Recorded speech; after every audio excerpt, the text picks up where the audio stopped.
Любите фавелы, да? Опасно. Всем привет! Сегодня хотел бы поговорить о фавелах, поскольку мы в Бразилии. Фавелы — это неотъемлемая часть этой страны. Фавелы часто называют городом в городе. Я не раз слышал подобную аллегорию, но никогда не задумывался о том, что она значит. Так что сегодня я предлагаю разобраться с этим сравнением и посмотреть, правда ли это. Начнем с того, что такое фавела. Я прочитаю выражение с Википедии. Фавелы — это трущобы в городах Бразилии, часто расположенные на склонах гор. В фавелах отсутствует развитая инфраструктура, а уровень преступности высокий. Многие современные фавелы возникли в 70-х годах вследствие ускорения процессов урбанизации в Бразилии. В 2010 году в Бразилии насчитывалось больше 6 тысяч фавел, в которых проживало 6% населения страны. Если вы раньше слышали о фавелах, у вас должно быть такое ужасное представление, сразу же картины взрывов, опасности, оружия, людей. Да, но не всегда. Нам тоже было очень интересно узнать, насколько это все правда, поэтому мы пошли в тур в самую большую фавелу в Рио, которая называется Росинья. Там, кстати, живут 100 тысяч людей на очень маленькой территории, на 1 квадратном километре. А находится эта фавела в 20 минутах езды от Копакабаны. Наш первый час в фавеле. Извините, что такой некрасивый кадр, но не хочется здесь камеру высовывать, чтобы все видели. Мы уже узнали о том, как работает электричество здесь, о том, как работает вода, поставка воды и все другое. То есть здесь цены тоже очень отличаются от города, очень сильно отличаются. Но с хороших новостей то, что здесь вроде как очень даже безопасно. Ну, с гидом, я бы сказал, безопасно. Без гида не знаю. Мне казалось бы, что все на нас как-то странно смотрят, но все смотрят странно, потому что интересно, что мы здесь делаем. Наш гид сказал, что это первый его тур за 2 месяца. Из-за пандемии люди сюда не сильно хотят идти.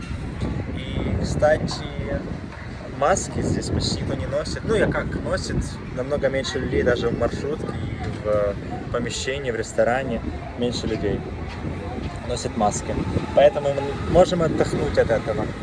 А еще по поводу воды, он нам сказал, что на крышу каждого дома бесплатно ставят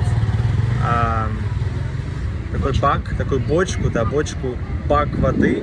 И первая 1000 литров бесплатные.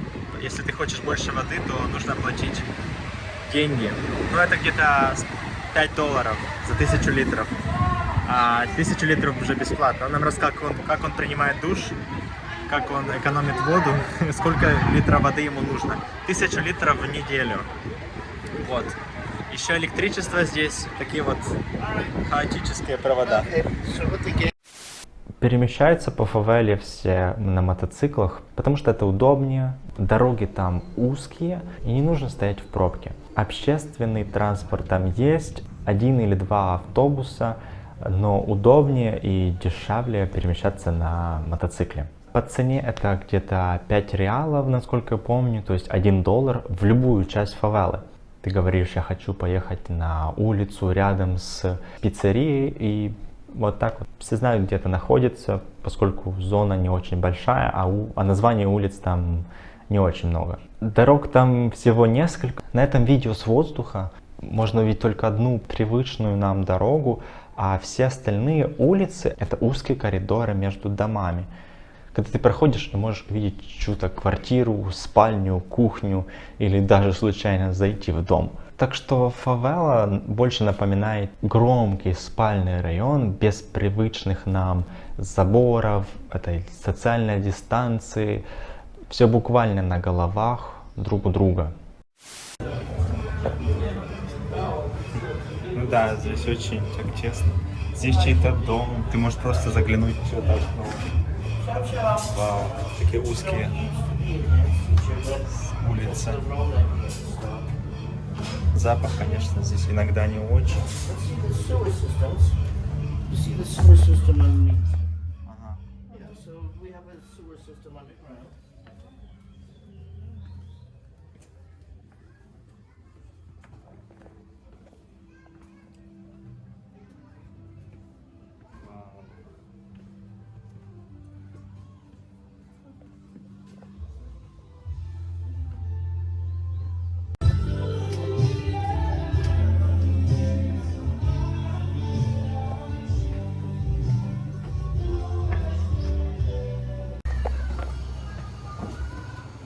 Вау, здесь так много проводов. Здесь такой местный декор есть. Okay, now turn around and look up. Пожалуйста, вид с окна, да? Чем же отличается фавела от самого города Рио-де-Жанейро? Во-первых, атмосферой. Мы были очень удивлены, когда почувствовали себя безопаснее в фавеле по нескольким причинам. Ну, конечно же, потому что мы были с гидом. Во-вторых, в фавеле есть правило не грабить своих людей, потому что все здесь свои, зачем грабить? Был даже случай, когда грабители споймали, только потому что все начали кричать, и они смогли поймать вора. В самом городе Рио всем все равно, даже если вам, не знаю, представят нож к горлу и скажут отдать деньги среди белого дня, всем все равно, никто даже не посмотрит на вас. В фавеле же другая история.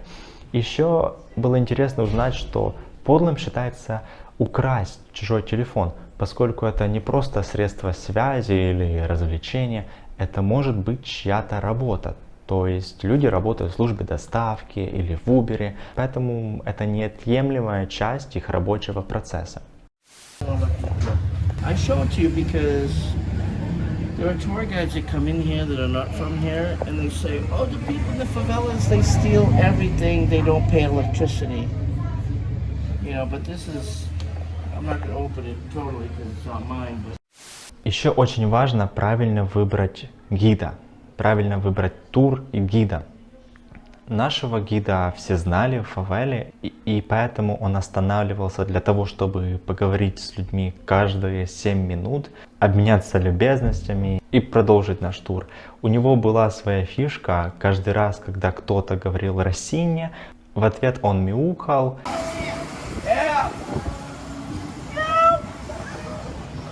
И просто смеялся. Россиня — это название фавелы и его кличка, которую он получил из-за татуировок фавел на его ноге. Очень любит свою фавелу, несмотря на то, что он прилично зарабатывает, поскольку он преподает английский онлайн, он бы мог жить в другом месте, но предпочитает жить именно в фавеле. Когда мы гуляли между домами, я заметил очень интересную тенденцию. Очень часто я видел, что в домах, квартирах не было кровати или кухонной плиты и любых других вещей, без которых мне сложно представить жизнь, но там был телевизор. Я спросил нашего гида, почему так? Он ответил, что это дешевый способ развлечения, на который не жалко денег. Еще один забавный факт, что цены на жилье в фавеле намного ниже вверху, на горе. Потому что туда просто-напросто нужно дольше идти и добираться. Хотя это странно, ведь в сезон дождей страдают от потопов именно квартиры, которые находятся внизу фавелы. Видимо, на это всем все равно. В конце нашей прогулки у меня получилось полетать на дроне. Слава богу, никто с местных криминалов и бандитов не был против. Мне, правда, сказали, что не лети вот возле этого здания и сразу же слетай вверх, чтобы никто не заметил. Но все было классно, никто не был против. А вид фавелы из воздуха заставил нашего гида даже всплакнуть, потому что он никогда не видел свой дом с такого ракурса. Закончили мы наш тур в очень хорошем, вкусном ресторане, где мы хорошо пообедали. Заплатили мы 40 реалов, по-моему. То есть цены там нормальные, я бы также заплатил где-либо в Украине. А еще наш гид подарил нам этот браслетик. Что же я хотел сказать вам этим видео? Ребята, когда будете в Рио или в Бразилии, обязательно забронируйте тур и пойдите в какую-то из фавел, узнайте, как живут люди. Это по-любому изменит ваше представление о фавелах и о том, как могут люди жить, о том, что действительно важно в жизни. Я не говорю о том, что это заставит вас ценить жизнь и весь тот комфорт. Да, возможно, но как минимум это очень хороший опыт. Но обязательно идите туда с гидом, потому что любое неправильное движение, любой неправильный взгляд, это будет подозрительно. Вас не убьют, но возникнут вопросы. Как минимум, потому что фавелы не дружат между собой, и местным бандитам есть что скрывать. Они подумают, что вы полицейский или какой-то шпион, фотографируете здесь все подряд. Лучше быть уверенным в том, что можно делать, чего лучше не делать. Во время нашего тура наш гид ни разу нам не говорил, что этого не фотографируйте, этого не снимайте. Он наоборот говорил нам: вот очень красивое граффити, вот очень красивое здание, сфотографируйте. Может быть, это будет интересно вашим друзьям, бабушке. Кстати, надеюсь, и интересно это видео. Большое спасибо за просмотр. Я надеюсь, что вам понравилось, потому что для меня это был уникальный опыт, которым я хотел поделиться с вами. Пока!